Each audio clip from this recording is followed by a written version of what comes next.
Hey guys, welcome to my YouTube channel, or welcome back if you've been here before. My name's Liz and this is Let's Get Lizical, where we do everything card making. Today I'm featuring my 3D box card that's in the shape of a castle, which is pretty fun. It comes with this background castle shape with the two towers with turrets, and it comes with both the straight inserts and these, I think they're called ramparts. But you could use either one or a mixture of both. I decided to use just these ones for today. I think previously I've probably done 2 layers of the ramparts and then 1 part of the straight one at the front just for the sentiment, but today I just decided to cut all 3. And what I did was I cut them in like a dark charcoal cardstock that I got from, I think this is from Simon. There's like a 3 gray pack, and it comes with like a light, a medium, and a dark. So I'll link that down in the description below. But I'm just using this honeybee, I think it's called salvage brick stencil, just to give it like that little bit of a brick look to it. And I'm just ink blending it with Lawn Fawn's black licorice ink, just very lightly, and it's not perfect or anything. I'm just like quickly going over each section, and then I'm going to ink blend the roof of the towers just a little bit at the top in the black, and then just underneath that for a little bit of shading on the towers below that. And then after that, we're gonna just start with the assembly. Usually for the towers, I like to add a little bit of dimension. Today I'm just gonna glue these down, and I will add dimension to the roof, but sometimes I'll add a layer or 2 cardstock behind the towers, and then maybe some foam tape over for the roof. But you don't want to add too much dimension, as you will need to still fold this down afterwards. I'm remembering to put my stamp on the back first. Well, the sides, I put it on the side panels for these 3D box cards because usually you write your message on the back. This is the back part where you can write your message. I'm just doing it on a separate white piece of paper just so that it's visible when whoever has this card is writing a message to it. Probably sell this one later. But yeah, I'm just gonna add this little panel at the front. I'm also going to add the sentiment to this before adhering that. I always forget to do that, and then I do it after, and it's not the best way to do it. Always remember to do your, if you're adding a sentiment to the front, just do it first and then start gluing your pieces on. But here I am adding those extra layers just for a little bit of dimension on the roof. I added 2 layers of my Hammermill cardstock just because that was what was handy, and I have scraps of it on my table all the time because I'll save little pieces, little squares, little strips for either extra dimension or stamping if it's big enough for that. So I'm just going to use that, and then I'll use my ink blending tool just to darken those edges just so it's not as obvious. Like I could have used probably scraps of the dark charcoal cardstock, but I was too lazy to actually reach into my recycling bin, which is right underneath my desk. But this paper's, you know, within reach. So yeah, so I just added 2 layers to each one. I mean, ideally I could have just cut extra pieces of this on my cutting machine, which maybe I'll do for next time. But I, again, also just use foam tape sometimes. And these, nothing gets folded over top of these. It's just the bottom part. So you can add a little bit more dimension up here. So once that's assembled, we're gonna add in the strips on the inside. This is being assembled exactly the same as all my other 3D box cards.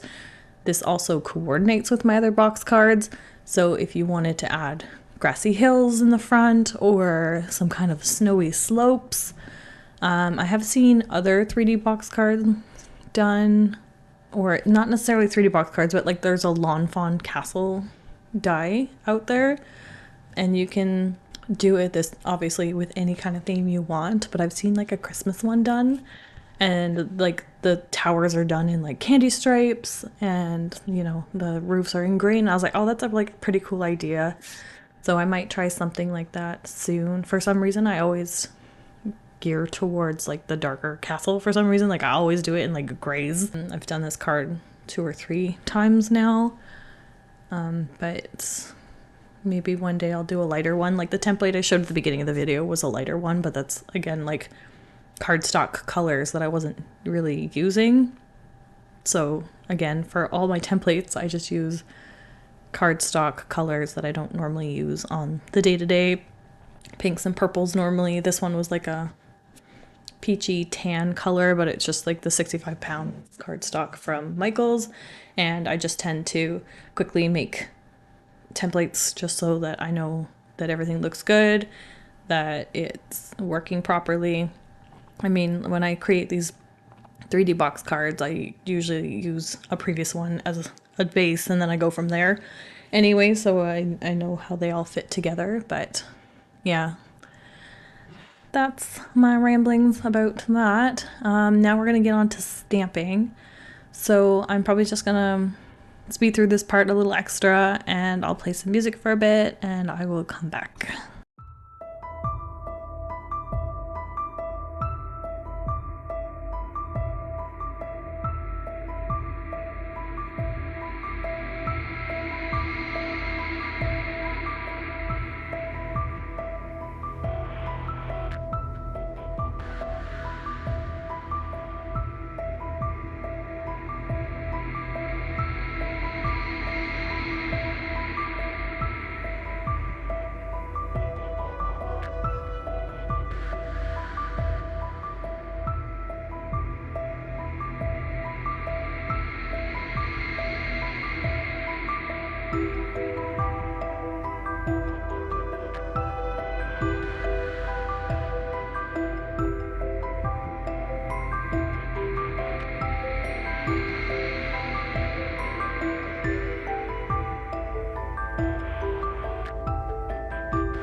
Okay, now that that's done, I have everything cut out. I use my coordinating dies. This is one of the last sets that I bought coordinating dies for. So I decided just to use those instead of setting up my cutting machine.